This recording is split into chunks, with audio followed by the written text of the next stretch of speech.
సినీ నటి పావలా శ్యామల ఆత్మహత్య యత్నానికి ప్రయత్నించింది. తీవ్ర అనారోగ్యం, ఆర్థిక ఇబ్బందులతో ఆత్మహత్యకు సిద్ధపడిన ఆమె కుమార్తెను పోలీసులు కాపాడి ఓ స్వచ్ఛంద సంస్థలో చేర్పించారు. కొంతకాలంగా పావలా శ్యామల, ఆమె కుమార్తె తీవ్ర అనారోగ్యంతో బాధపడుతున్నారు. దీనికి తోడు సినిమా అవకాశాలు లేకపోవడంతో వారి పరిస్థితి దుర్భరంగా మారింది.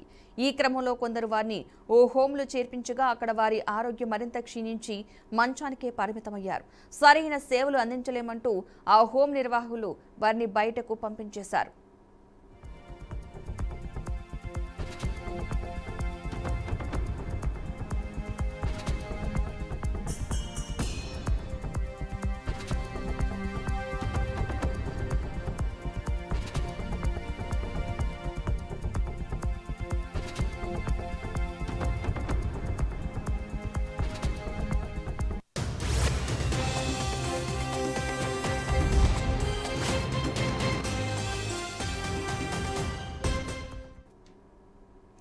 తెలుగు చిత్ర పరిశ్రమలో సుమారు 300 సినిమాల్లో సహాయ నటిగా గుర్తింపు పొందిన పావలా శ్యామల దయనీయ స్థితిలో కొట్టుమిట్టాడుతున్నారు.